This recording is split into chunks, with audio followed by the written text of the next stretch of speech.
बच्चों, आज हम 8वीं कक्षा के 10वें पाठ अभिनव गीत के बारे में जानकारी पाएंगे।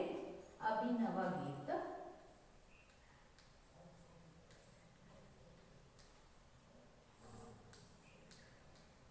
अभिनव गीत इस पद्य का कवि है हरिशंकर परसाई।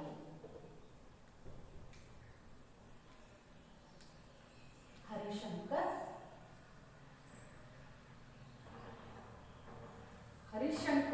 कश्यप।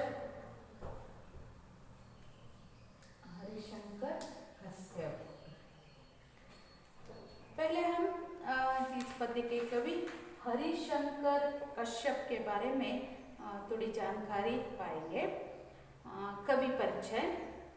श्री हरिशंकर कश्यप हिंदी के प्रसिद्ध बाल साहित्यकार है। अपने बच्चों के लिए अत्यंत रोचक, मनोरंजक व ज्ञानवर्धक एकांकी कविताएं, कहानियां तथा जीवनियां लिखी है। आपकी कुछ प्रसिद्ध पुस्तकें हैं: फूलवारी, झरना, मेरे देश के महान बालक, मेरे देश के मंदिर, मेरे देश की महान नारियां, मेरे देश के ऋषि मुनि, मेरे देश के संत महिमा, देश की आन पर पूजा के फूल। आपकी रचनाओं में मूल तत्व राष्ट्रभक्ति, भारतीय धर्म और संस्कृति है। श्री हरिशंकर कश्यप हिंदी के प्रसिद्ध बाल साहित्यकार। ಶ್ರೀ ಹರಿಶಂಕರ ಕಶ್ಯಪ್ ಅವರು ಹಿಂದಿಯ ಪ್ರಸಿದ್ಧ ಬಾಲ ಸಾಹಿತ್ಯಕಾರರು. ಬಾಲ ಸಾಹಿತ್ಯ ಅಂದ್ರೆ ಮಕ್ಕಳ ಸಾಹಿತ್ಯ. ಬಾಲ ಸಾಹಿತ್ಯ, ಮಕ್ಕಳ ಸಾಹಿತ್ಯ.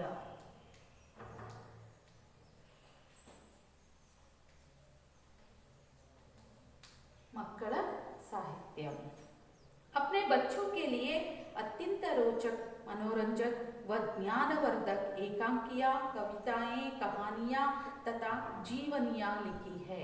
इವರು ಮಕ್ಕಳಿಗೋಸ್ಕರ ರಚಿಸಿರುವಂತಹ ಕಥೆಗಳಿರ್ಬೋದು, ಕವಿತೆಗಳಿರ್ಬೋದು ಅಥವಾ ಏಕಾಂಕಿಗಳಿರ್ಬೋದು, ಅವುಗಳಲ್ಲಿ ರೋಚಕತೆ ಇದೆ, ಮನೋರಂಜನೆ ಇದೆ, ಹಾಗೆ ಜ್ಞಾನವರ್ಧನೆಯನ್ನು ಕೂಡ, ನಾವು ನಮ್ಮ ಜ್ಞಾನವನ್ನು ಕೂಡ ಹೆಚ್ಚಿಸ್ಕೋಬಹುದು ಅನ್ನೋದನ್ನು ಹೇಳ್ತಾರೆ.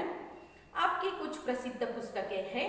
ಇವರ ಪ್ರಸಿದ್ಧವಾದಂತಹ ಪುಸ್ತಕಗಳು ಯಾವುವು ಅಂದರೆ फूलवारी, झरना, मेरे देश के महान बालक, मेरे देश के मंदिर, मेरे देश की महान नारियां, मेरे देश के ऋषि मुनि, मेरे देश के संत महात्मा, देश की देश की आन पर पूजा के फूल. ಇವೆಲ್ಲ ಹರಿಶಂಕರ್ ಕಶ್ಯಪ್ ಅವರು ಬರೆದಿರುವಂತಹ ಕೃತಿಗಳಾಗಿದ್ದಾವೆ. ಕವನಗಳು, ಕಥೆಗಳು ಮತ್ತು ಏಕಾಂಕಿಗಳು. ಇಲ್ಲಿ ನಾವು ಸುಮಾರಷ್ಟು ಪದಗಳಲ್ಲಿ ಅವರ ರಚನೆಗಳಲ್ಲಿ ಮೇರೆ ದೇಶ್ ಮೇರೆ ದೇಶ್ ಮೇರೆ ದೇಶ್ ಅನ್ನೋದನ್ನು ನೋಡಿದ್ವಿ.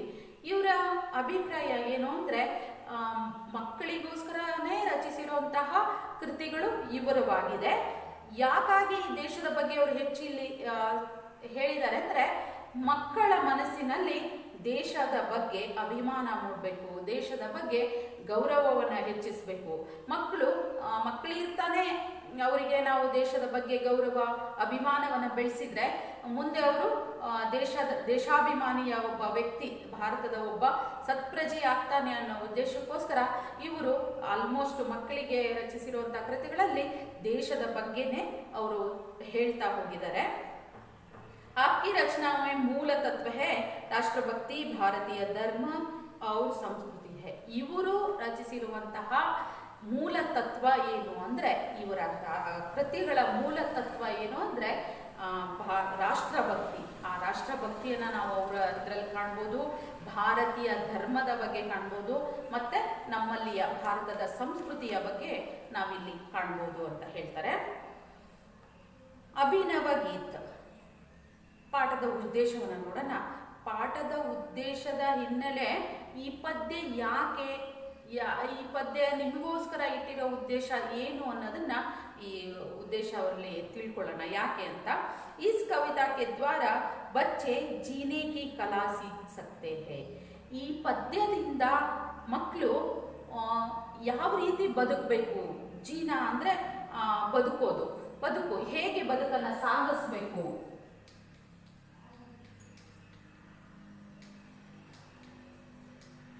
ಬದುಕನ್ನು ಸಾಗಿಸ್ಬೇಕು ಅನ್ನೋದನ್ನ ನಾವು ತಿಳ್ಕೋಬಹುದು. कष्ट के समय में भी हंसते रहने और सबको सुख देते रहने की कला का परिचय दिलाना इस कविता का उद्देश्य है. ಈ ಕವಿತೆಯ ಉದ್ದೇಶ ಏನು ಅಂದರೆ, ಎಷ್ಟೇ ಕಷ್ಟ ಬಂದರೂ ಆ ಕಷ್ಟದ ಸಮಯದಲ್ಲಿ ನಾವು ನಗ್ನಗ್ತಾ ಜೀವನವನ್ನು ಮಾಡಬೇಕು. ಬೇರೆಯವರಿಗೂ ಕೂಡ ಸುಖವನ್ನು, ಅವರಿಗೆ ಕೆಟ್ಟದ್ದನ್ನು ಮಾಡಬಾರ್ದು ಅಥವಾ ಅವರಿಗೆ ದುಃಖವನ್ನು ಕೊಡದೆ ಅವರಿಗೆ ಸುಖವನ್ನು ಕೊಡಬೇಕು ಅನ್ನೋದರ ಪರಿಚಯವನ್ನು ಇಲ್ಲಿ ಮಾಡಿಕೊಡ್ತಾ ಇದ್ದಾರೆ. ಅಂದರೆ ನಮ್ಮಿಂದ ಬೇರೆಯವರಿಗೆ ತೊಂದರೆ ಆಗಬಾರ್ದು, ನಾವು ಕೂಡ ಎಷ್ಟೇ ತೊಂದರೆ ಇದ್ದರೆ ಅದನ್ನು ನಗ್ನಗ್ತಾ ಸ್ವೀಕರಿಸಬೇಕು. ಕಷ್ಟ ಅಂತ ಕೂತ್ಕೊಂಡ್ರೆ ಅದು ಕಷ್ಟನೇ. ಆ ಕಷ್ಟವನ್ನು ನಾವು ನಗ್ನಗ್ತಾ ಸ್ವೀಕರಿಸಿದಾಗ ಕಷ್ಟನೂ ಕೂಡ ನಮಗೆ ಅಷ್ಟು ಕಷ್ಟ ಅನಿಸಲ್ಲ ಅನ್ನೋದನ್ನ ಈ ಪದ್ಯದ ಮೂಲಕ ನಾವು ನೋಡ್ಬೋದು ಅಂತ ಹೇಳ್ತಾರೆ. ಮೊದಲು ಪದ್ಯ ನೋಡೋಣ. फूल सदा हंसते रहते हैं, खिल खिल कर जरते रहते हैं. फूल सदा हंसते रहते हैं, खिल खिल कर जरते रहते हैं. रंग बिरंगी छवि से अपने अंतर की सुगंध से, रंग बिरंगी मोहक छवि से अपने अंतर की सुगंध से, तन से मन से निज जीवन से सब जग को सुरभित करते हैं. फूल सदा हंसते रहते हैं. तन से मन से निज जीवन से सब जग को सुरभित करते हैं. फूल सदा हंसते रहते हैं. रहो सदा सबसे हिल मिलकर, कष्ट सहो जीवन में हंसकर. रहो सदा सबसे हिल मिलकर, कष्ट सहो जीवन में हंसकर. जियो सदा सबको सुख देकर, फूल यही हमसे कहते हैं. फूल सदा हंसते रहते हैं. जियो सदा सबको सुख देकर, फूल यही हमसे कहते हैं. फूल सदा हंसते रहते हैं. ಇಲ್ಲಿ ಒಂದು ಹೂವು ಯಾವ ರೀತಿಯಾಗಿರುತ್ತೆ ಅನ್ನೋದನ್ನ, ಹೂವು ಒಂದೇ ದಿನ ಅರಳುತ್ತೆ, ಬೆಳಿಗ್ಗೆ ಅರಳುತ್ತೆ, ಸಂಜೆ ಮೊಗ್ಗಿರುತ್ತೆ, ಮರುದಿನ ಬೆಳಿಗ್ಗೆ ಅರಳುತ್ತೆ, ಆದರೆ ಸಂಜೆ ಅಷ್ಟೊತ್ತಿಗೆ ಬಾಡ ಹೋಗುತ್ತೆ. ಆದರೂ ಕೂಡ ಅದು ನೋಡುಗರನ್ನ ಖುಷಿ ಪಡಿಸುತ್ತೆ. ಈಗ ಒಂದು ಹೂವನ್ನು ನೋಡಿದಾಗ ಪ್ರತಿಯೊಬ್ಬರಿಗೂ ಅದನ್ನು ನೋಡಿ ಖುಷಿಯಾಗುತ್ತೆ, ಏನೋ ಒಂದು ರೀತಿ ಮನಸ್ಸಿಗೆ ಖುಷಿ ತರುತ್ತೆ. ಅಂಥ ಹೂವಿನ ರೀತಿ ನಮ್ಮ ಬದುಕನ್ನು ನಾವು ಸಾಗಿಸ್ಬೇಕು.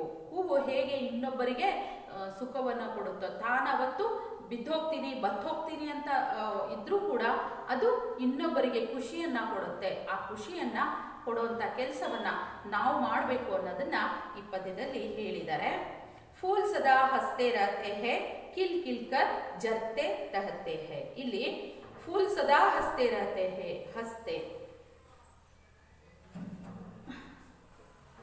हंसना,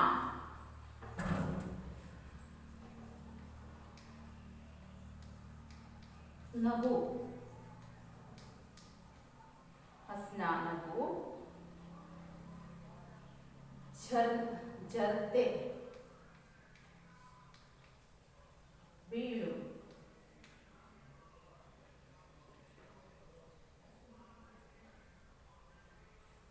फूल सदा हंसते रहते हैं, खिल खिल कर जरते रहते हैं. ಇಲ್ಲಿ ನೋಡ್ರಿ, ಹೂವು ದಿನಾಲು ನಗನಗ್ತಾ ಅರಳುತ್ತೆ, ಕಿಲ್ ಕಿಲ್ ಕರ್ ಜರ್ತೆ ರಹತೆ ಹೇ, ನಗನಗ್ತಾ ಹಾಗೆ ಬಾಡ್ ಹೋಗುತ್ತೆ, ಬಿದ್ದು ಹೋಗುತ್ತೆ. ಅದರ ಹೂವು ಬೆಳಗಿನ ಹೊತ್ತಿಗೆ ಅದು ಎಷ್ಟು ಖುಷಿ ಕೊಡುತ್ತೋ ಸಂಜೆ ಅದು ಬತ್ತು ಹೋಗುತ್ತೆ. ಅದಕ್ಕೆ ಒಂದೇ ದಿನ ಆಯುಸ್ಸು ಇದ್ರೂ ಕೂಡ, ಹೂವಿಗೆ ಒಂದೇ ದಿನದ ಆಯುಷ್ ಇದ್ರೂ ಕೂಡ ಅದು ನೋಡುಗರನ್ನ ಖುಷಿಯಾಗಿ ಇಡುತ್ತೆ, ಹಾಗೆ ತಾನು ಖುಷಿಯಾಗಿ ಬಿದ್ದು ಹೋಗುತ್ತೆ ಅನ್ನೋದನ್ನ ಈ 2 ಸಾಲಲ್ಲಿ ಹೇಳ್ತಿದ್ದಾರೆ. फूल सदा हंसते रहते हैं, खिल खिल कर जरते रहते हैं, खिल खिल कर जरते रहते हैं. ಒಂದೇ ದಿನ ಆಯಸ್ಸಿದ್ರೂ ಕೂಡ ಅದು ಆ ಕ್ಷಣಕ್ಕೆನೆ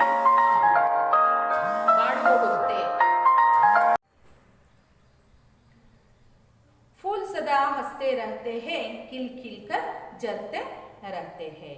ಇಲ್ಲಿ ಒಂದೇ ದಿನದ ಆಯುಷನ್ನ ಪಡೆದಿರುವಂತಹ ಹೂವು ನೋಡುಗರನ್ನ ಖುಷಿಯಾಗಿಡುತ್ತೆ, ಹಾಗೇನೆ ನಗನಗುತ್ತಾ ಅದು ಬಾಡ್ ಹೋಗುತ್ತೆ ಅಂತ ಹೇಳ್ತಾರೆ. रंग बिरंगी मोहक छवि से अपने अंतर की सुगंध से तन से मन से निज जीवन से सब जग को सुरभित करते हैं, फूल सदा हंसते रहते हैं.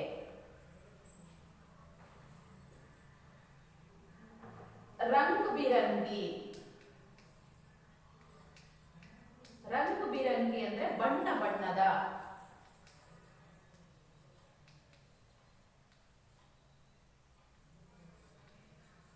ಬಣ್ಣ ಬಣ್ಣದ. ಛವಿ,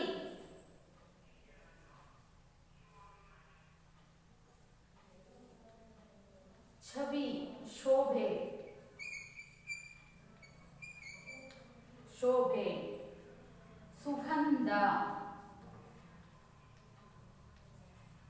ಸುಗಂಧ. ಪರಿಮಳ, ಸುಗಂಧ ಅಂದ್ರೆ ಪರಿಮಳ.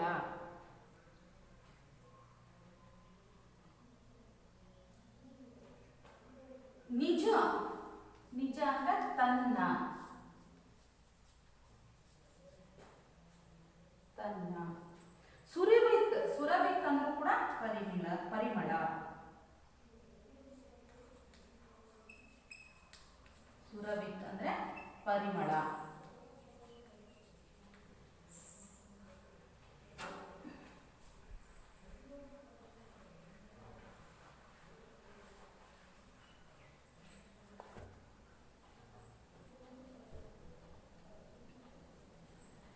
रंग बिरंगी मोहक छवि से अपने अंतर की सुगंध से तन से मन से निज जीवन से सब जग को सुरभित करते हैं, फूल सदा हंसते रहते हैं. ಇಲ್ಲಿ ರಂಗ್ ಬಿರಂಗಿ ಮೋಹಕ್ ಛವಿ ಸೆ, ಬಣ್ಣ ಬಣ್ಣದ ಬಣ್ಣ ಬಣ್ಣಗಳಲ್ಲಿ ನಾವು ಹೂಗಳನ್ನ ನೋಡ್ಬೋದು. ಬಣ್ಣ ಬಣ್ಣದ ಹೂವು ತನ್ನ ಶೋಭೆಯನ್ನ ತೋರಿಸುತ್ತೆ, ಇಲ್ಲಿ ಕಂಗೊಳಿಸುತ್ತೆ ಅಂತ ಹೇಳ್ತಾ ಇದ್ದಾರೆ. ಅಪ್ನೆ ಅಂತರ್ಕಿ ಸುಗಂಧಸೆ, ತನ್ನೊಳಗಿನ ಪರಿಮಳದಿಂದ ಬೇರೆಯವರಿಗೆ ಖುಷಿಯನ್ನ ಕೊಡುತ್ತೆ. ತನಸೆ ಮನಸ್ಸೆ ನಿಜ ಜೀವನ್ಸೆ, ಎಂತ ಮನಸ್ಸಿನಿಂದ ದೈಹಿಕವಾಗಿ ಮಾನಸಿಕವಾಗಿ ಮತ್ತು ತನ್ನತನದಿಂದ ಅದು ಇನ್ನೊಬ್ಬರಿಗೆ ಸುಖವನ್ನ ಕೊಡುತ್ತೆ, ನೆಮ್ಮದಿಯನ್ನ ಕೊಡುತ್ತೆ. ಸಬ್ ಜಗಕ್ಕೋ ಸುರಭಿತ್ ಕರ್ತಿ ಹೇ, ಎಲ್ಲ ತನ್ನ ಸುತ್ತಲಿನ ಜಗವನ್ನ ಪರಿಮಳಯುಕ್ತವಾಗಿ ಇಡುತ್ತೆ. ಒಂದು ಹೂವು, ಬಣ್ಣ ಬಣ್ಣದ ಹೂವು ನಾವು ನೋಡಿರ್ಬೋದು, ಅನೇಕ ರೀತಿಯ ಹೂವುಗಳನ್ನ ನಾವು ನೋಡ್ತೀವಿ. ಒಂದೊಂದು ಹೂವನ್ನ ನೋಡಿದಾಗ್ಲೂ ಕೂಡ ಏನೋ ಒಂದು ರೀತಿ ಖುಷಿಯ ಅನುಭವ ನಮಗಾಗುತ್ತೆ.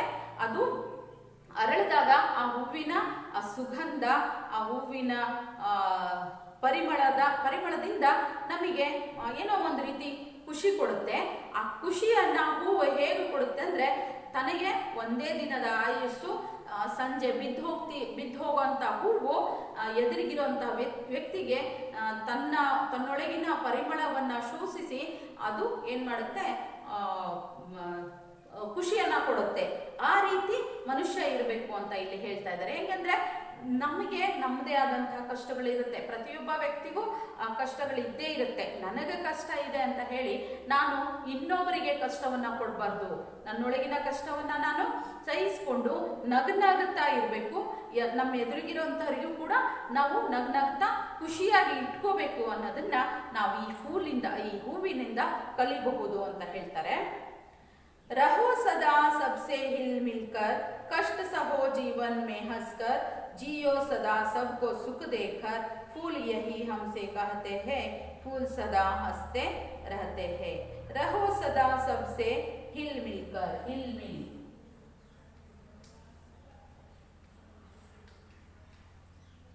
हिल मिल ಅಂದ್ರೆ ಒಗ್ಗಟ್ಟು.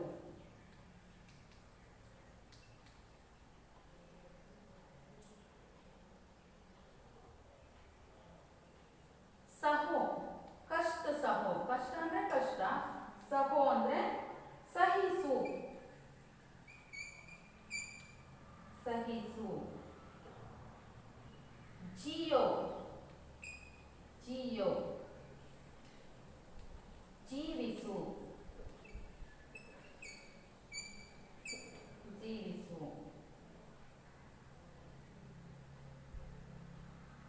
ಇಲ್ಲಿ ರಹೋ ಸಬಾ ಸದಾ ಸಬ್ಸೆ ಹಿಲ್ ಮಿಲ್ಕರ್, ಎಲ್ಲರೊಂದಿಗೂ ನಾವು ಒಗ್ಗಟ್ಟಿನಿಂದ ಇರೋಣ, ಒಗ್ಗಟ್ಟಾಗಿರ್ಬೇಕು. ಮನುಷ್ಯ ಈಗ ಪ್ರಾಣಿ ಪಕ್ಷಿಗಳು ಇರ್ಬೋದು ಅಥವಾ ಹೂಗಳೆಲ್ಲ ಒಂದಂತ ಒಗ್ಗಟ್ಟಾಗಿರ್ತವೆ. ಆ ಮನುಷ್ಯನಲ್ಲಿ ಆ ಸ್ವಭಾವ ಇಲ್ಲ, ಒಗ್ಗಟ್ಟಿಲ್ಲ. ಮನುಷ್ಯನಿಗೆ ಕೆಟ್ಟ ಬುದ್ಧಿ ಏನಂದ್ರೆ ತಾನು ತನ್ನ ಸಂಸಾರ ಅಷ್ಟು ಮಾತ್ರ, ಬೇರೆಯವರ ಬಗ್ಗೆ ಯೋಚನೆ ಮಾಡೋದೇ ಇಲ್ಲ. ಆ ರೀತಿ ಇರಬಾರ್ದು. ಎಲ್ಲರೂ ಒಂದು, ನಾವೆಲ್ಲ ಒಂದು ಅನ್ನೋ ಒಗ್ಗಟ್ಟಿನ ಭಾವನೆ ಮನುಷ್ಯನಲ್ಲಿ ಬರಬೇಕು ಅನ್ನೋದನ್ನ ಇಲ್ಲಿ ಹೇಳ್ತಾರೆ. ಅದಕ್ಕೆ ಹೇಳ್ತಿದ್ದಾರೆ ರಹೋ ಸದಾ ಹಿಲ್ ಮಿಲ್ಕರ್, ಎಲ್ಲರೂ ಒಗ್ಗಟ್ಟಾಗಿ ಇರಿ. ಕಷ್ಟ ಸಹೋ ಜೀವನ್ ಮೇ ಹಸ್ಕರ್, ಕಷ್ಟ ಪ್ರತಿಯೊಬ್ಬ ಜೀವನ, ಎಲ್ಲರಿಗೂ ಒಂದೊಂದು ರೀತಿಯಾದ ಕಷ್ಟ ಇದ್ದೇ ಇದೆ. ಆ ಕಷ್ಟವನ್ನ ನಾವು ಸಹಿಸಿಕೊಂಡು ನಗ್ನಗ್ತಾ ಬದುಕಬೇಕು. ಕಷ್ಟ ಐತೆ ಅಂತ ಹೇಳಿ ನಾವು ಕೂತ್ಬಿಟ್ರೆ ನಮಗೆ ಆ ಕಷ್ಟ ದೊಡ್ಡದಾಗ್ತಾನೆ ಹೋಗುತ್ತೆ. ಆ ಕಷ್ಟವನ್ನ ನಾವು ಸಹಿಸುವಂತಹ ಸಾಮರ್ಥ್ಯ ನಮ್ಮಲ್ಲಿ ಬೆಳೆಸ್ಕೋಬೇಕು. ಅಂದ್ರೆ ನಾನು ಎದುರಿಸ್ತೀನಿ, ಎಂಥ ಕಷ್ಟ ಬಂದರೂ ನಾನು ಎದುರಿಸಿ ಮುಂದೆ ಸಾಕ್ತೀನಿ ಅನ್ನೋ ಮನೋಭಾವನೆ ಮನುಷ್ಯನಲ್ಲಿ ಇರಬೇಕು. ಆಗ ಮಾತ್ರ ನಾವು ಖುಷಿಯಾಗಿರಕ್ಕೆ ಸಾಧ್ಯ ಅಂತ ಹೇಳ್ತಾರೆ. ಜಿಯೋ ಸದಾ ಸಬ್ಕೋ ಸುಖ ದೇಕರ್ ಫೂಲ್ ಯಹಿ ಹಮ್ಸೆ ಕಹತೆ, ಜಿಯೋ ಸದಾ ಸಬ್ಕೋ ಸುಖ ದೇಕರ್ ಅಂದ್ರೆ ಎಲ್ಲರಿಗೂ, ನಮ್ಮ ಎದುರಿಗಿರೋ ಅಥವಾ ನಮ್ಮ ಅಕ್ಕಪಕ್ಕದಲ್ಲಿರೋ ಅಥವಾ ನಮ್ಮೊಟ್ಟಿಗಿರೋ ಅಂಥವರಿಗೆ ನಾವು ಸುಖವನ್ನ ಕೊಟ್ಟು, ಅಂದ್ರೆ ಸುಖ ಕೊಡೋದು ಅಂದ್ರೆ ಕೆಟ್ಟದ್ದನ್ನ ಬಯಸಬಾರ್ದು ಅಥವಾ ಕೆಟ್ಟದ್ದನ್ನ ಮಾಡದೇನೆ ನಾವು ಅವರಿಗೆ ಖುಷಿಯಾಗಿಡಬೇಕು. ಅಥವಾ ನಮ್ಮಿಂದ ಅವರಿಗೆ ಖುಷಿಯಾಗಿ ಇಡಕ್ ಆಗದೆ ಇದ್ರೂ ಕೂಡ ಕಷ್ಟ ಕೊಡಬಾರ್ದು. ಕಷ್ಟ ಕೊಡದೇನೆ ನಾವು ಅವರೊಟ್ಟಿಗೆ ಒಗ್ಗಟ್ಟಾಗಿ ಇರಬೇಕು ಅನ್ನೋದನ್ನ ಹೂವು ಕೂಡ ನಮಗೆ ಹೇಳ್ತಾ ಇದೆ ಅಂತ ಹೇಳ್ತಾರೆ. ಹೂವು ಕೂಡ ಇದನ್ನೇ, ಫೂಲ್ ಯಹಿ ಹಂಸೆ ಕಹತೆ, ಹೂವ ಕೂಡ ನಮಗೆ ಅದನ್ನೇ ತಿಳಿಸ್ತಾ ಇದೆ. ಏನಂದ್ರೆ ಏನೇ ಕಷ್ಟ ಬರಲಿ, ಏನೇ ಬರಲಿ, ಇವಾಗ ಒಂದು ಹೂ ಬಿಟ್ಟಾಗ ಬಿಸಿಲು ಬರುತ್ತೆ, ಮಳೆ ಬರುತ್ತೆ ಅಲ್ವಾ? ಆ ಬಿಸಿಲು ಮಳೆಯನ್ನ ಅದು ಖುಷಿಯಾಗಿ ಸ್ವೀಕರಿಸಿ ನಗ್ನಗ್ತಾ ಇರುತ್ತೆ. ಆ ಹೂವು ಗಿಡದಲ್ಲಿ ಎಷ್ಟು ಚೆನ್ನಾಗಿ ಕಾಣುತ್ತೆ ಅಂದ್ರೆ ನೋಡ್ತಾ ಇದ್ರೆ ಹಾಗೇ ಖುಷಿ ಆಗುತ್ತೆ. ಅಂಥ ಅನುಭವವನ್ನ ನಾವು ನಮ್ಮ ಜೀವನದಲ್ಲಿ, ಆ ಹೂವು ಏನೇ ಮಳೆ ಬರಲಿ, ಏನೇ ಬಿಸಿಲು ಬರಲಿ ಕೂಡ ಅದು ಹೂವು ನಗ್ನಗ್ತಾನೇ ಇರುತ್ತೆ. ಆ ರೀತಿಯಾಗಿ ನಾವು ಕೂಡ ಜೀವನದಲ್ಲಿ ಏನೇ ಕಷ್ಟ ಬರಲಿ, ಏನೇ ದುಃಖ ಬರಲಿ, ಅದನ್ನ ಸಹಿಸಿಕೊಂಡು ನಗ್ನಗ್ತಾ ಇರಬೇಕು ಅನ್ನೋದನ್ನ ಇಲ್ಲಿ ಹೇಳ್ತಾ ಇದ್ದಾರೆ. ಹೂವು ನಮಗೆ ಹೇಳ್ಕೊಡುತ್ತಂತೆ. ಫೂಲ್ ಸದಾ ಹಸ್ತೆ ರಹತೆ ಹೇ, ಹೂವು ಯಾವಾಗಲೂ ನಗ್ನಗ್ತಾ ಇರುತ್ತೆ. ಏನೇ ಕಷ್ಟ ಬಂದರೂ ಕೂಡ ಅದು ಎಲ್ಲವನ್ನ ಸಹಿಸ್ಕೊಂಡು ಇರುತ್ತೆ. ಆ ರೀತಿಯಾಗಿ ಒಬ್ಬ ಮನುಷ್ಯ ಇರಬೇಕು. ಏನೇ ಕಷ್ಟ ಜೀವನದಲ್ಲಿ ಬಂದರೂ ಕೂಡ ಅದನ್ನ ಸಹಿಸ್ಕೊಂಡು ಹೋಗ್ಬೇಕು ಅನ್ನೋದನ್ನ ಇಲ್ಲಿ ಹೇಳುತ್ತೆ. ಒಟ್ಟಿನಲ್ಲಿ ಹೇಳ್ಬೇಕು ಅಂದ್ರೆ ಮನುಷ್ಯನಾದವನು ಎಲ್ಲರೊಟ್ಟಿಗೆ ಸಹಜೀವನವನ್ನ, ನೆಮ್ಮದಿಯಾದ ಜೀವನವನ್ನ ಮಾಡಬೇಕು ಅಂದ್ರೆ ಬೇರೆಯವರಿಗೆ ಕಷ್ಟವನ್ನ ಕೊಡದೆ ನಾವು ನಮಗೆ ಇರೋಂಥ ಕಷ್ಟವನ್ನ ಖುಷಿಯಾಗಿ ಸಹಿಸಿಕೊಂಡು ಎಲ್ಲರೊಟ್ಟಿಗೆ ನಗ್ನಗ್ತಾ ಬಾಳ್ದಾಗ ಆತನ ಜೀವನ ನೆಮ್ಮದಿಯಾಗಿ ಸಾಗುತ್ತೆ ಅನ್ನೋದನ್ನ ಈ ಪದ್ಯದಲ್ಲಿ ಹೇಳ್ತಾ ಇದ್ದಾರೆ. ಪದ್ಯದ ಪ್ರಶ್ನೆ ಉತ್ತರ ನೋಡೋಣ.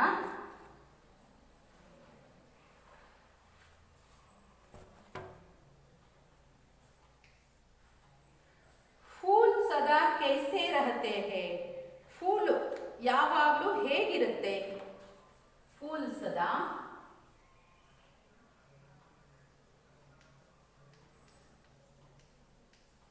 ಹಸ್ತೆ ರಹತೆ ಹೇ, ನಗ್ನಗ್ತಾ ಇರುತ್ತೆ ಅಲ್ವಾ? ಹಸ್ತೆ ನಗ್ನಗ್ತಾ ಇರುತ್ತೆ. ಹೂವು ಯಾವಾಗಲೂ ನಗ್ನಗ್ತಾ ಇರುತ್ತೆ.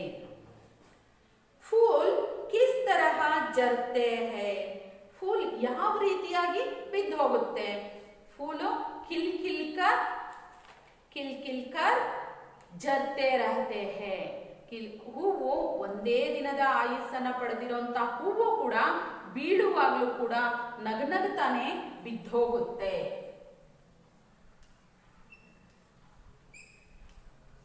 ಫೂಲ್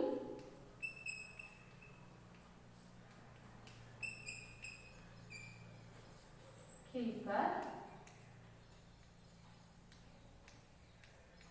जलते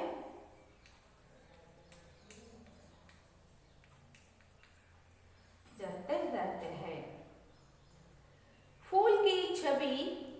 कैसी होती है, ಫೂಲು ಯಾವ ರೀತಿಯಾಗಿ ಶೋಭಿಸುತ್ತೆ, ಯಾವ ರೀತಿಯಾಗಿ ಕಂಗೊಳಿಸುತ್ತೆ ಅಂತ ಹೇಳಿ ಇಲ್ಲಿ ಕೇಳಿದರೆ, ಫೂಲ್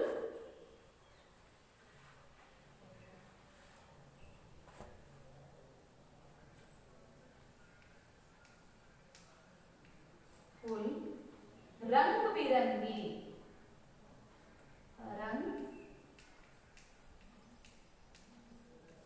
रंग बिरंगी छवि से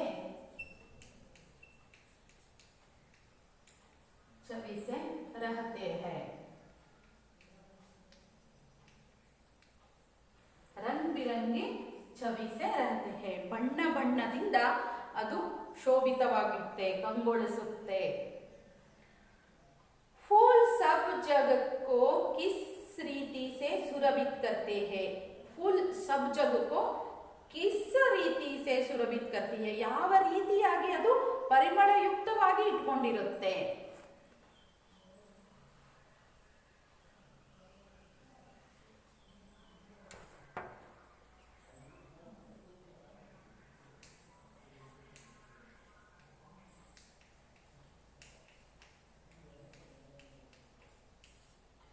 रंग बिरंगी मोहक छवि से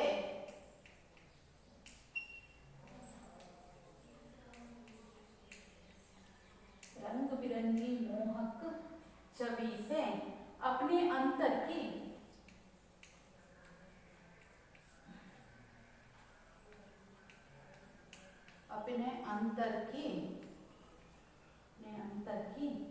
सुगंध से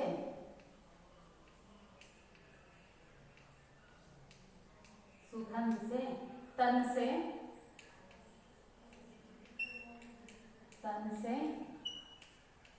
मन से निज जीवन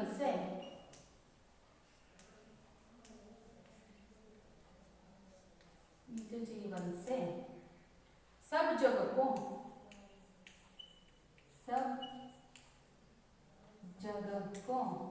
सुरभित करते हैं।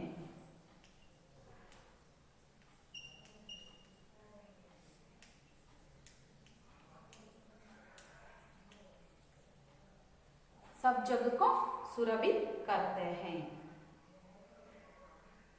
फूल सदा हमसे क्या कहते हैं, फूल ಯಾವಾಗಲೂ ನಮಗೆ ಏನನ್ನ ತಿಳಿಸಿಕೊಡುತ್ತೆ।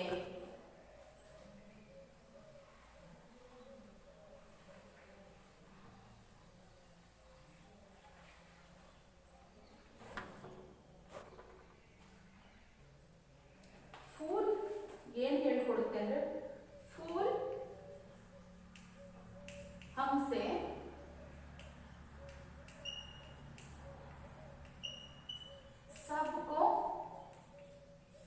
सबको हिलमिल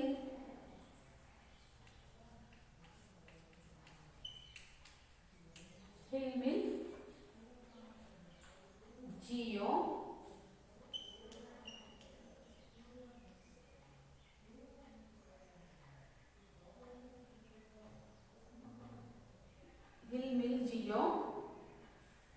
सबको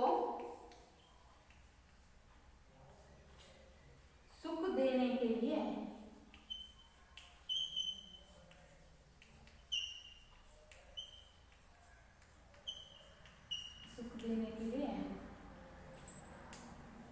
कहते हैं।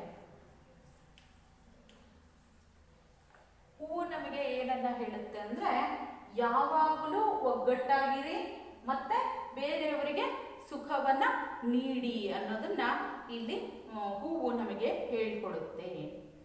ಜೀವನ್ ಮೇ ಕಷ್ಟ ಕೈಸೆ ಸಹನಾ ಚಾಹಿಯೆ, ಜೀವನದಲ್ಲಿ ಕಷ್ಟಗಳನ್ನು ನಾವು ಹೇಗೆ ಸಹಿಸ್ಕೋಬೇಕು ಅಂತ ಹೂವು ನಮಗೆ ಹೇಳುತ್ತೆ ಅನ್ನೋದನ್ನ, ಜೀವನ್ ಮೇ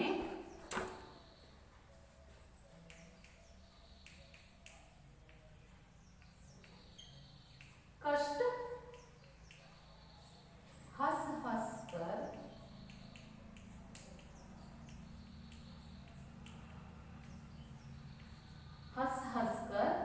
कष्ट हंस हंस कर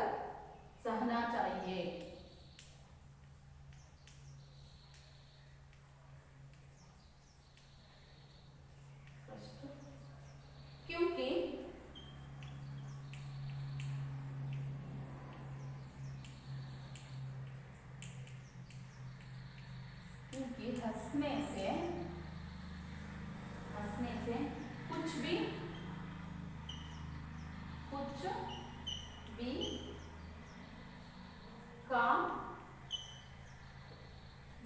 कुछ भी काम या कार्य आसान हो जाता है।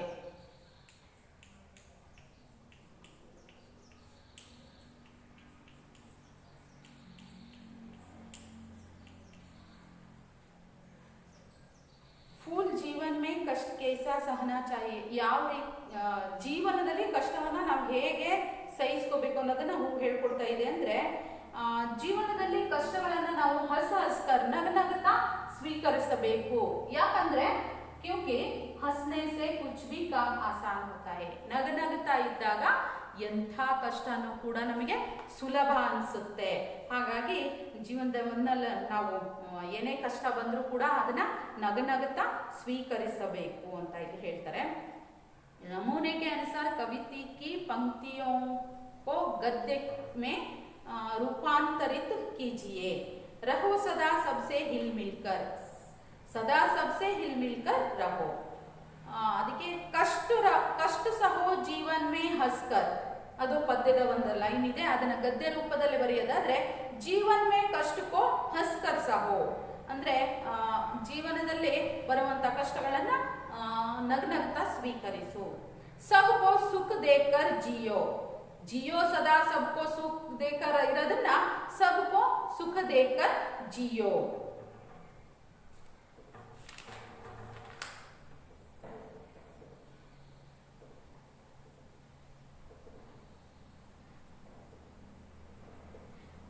उदाहरण के अनुसार शब्दों को मिलाइए। गुलाब,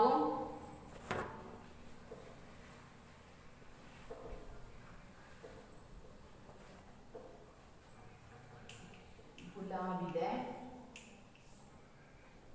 सुरमुखी, सूर्यमुखी, चमेली, कमल। ಇಲ್ಲಿ ಗುಲಾಬಿ ಹೂವು, ಸೂರ್ಯಮುಖಿ, ಸೂರ್ಯಕಾಂತಿ ಹೂವು, ಚಮೇಲಿ, ಮಲ್ಲಿಗೆ ಹೂವು, ಕಮಲ ಇವುಗಳನ್ನ ಜೋಡಿಸಿ ಬರೀರಿ ಅಂತ ಹೇಳಿದ್ದಾರೆ। ಈ ಕಡೆ ತೇಲು, ಕೀಚಡು, ಕಾಂಟ್, ಸುಗಂಧ ಅಂತಿದೆ। ಇಲ್ಲಿ ಗುಲಾಬ್ ನಾವು ಕಾಂಟ್ ಬರೆಯೋಣ, ಕಾಂಟ್ ಆಯ್ತಾ।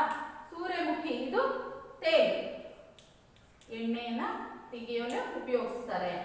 ಚಮೇಲಿ ಇದು ಮಲ್ಲಿಗೆ ಹೂವು, ಏನ್ ಸೂಚಿಸುತ್ತೆ? ಸುಗಂಧವನ್ನ ಸೂಚಿಸುತ್ತೆ। ನೆಕ್ಸ್ಟ್ ಕಮಲ ಎಲ್ಲ ಹೇಳುತ್ತೆ?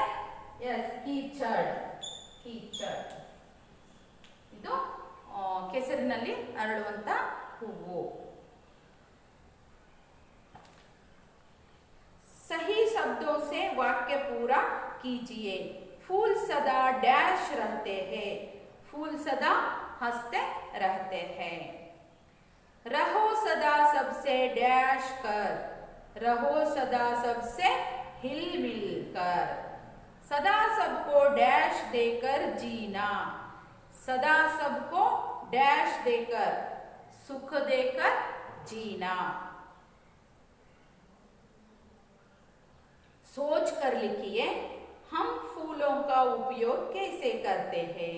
ನಾವು ಹೂವುಗಳನ್ನ ಯಾವ್ಯಾವ ರೀತಿಯಾಗಿ ಉಪಯೋಗಿಸ್ತೀವಿ?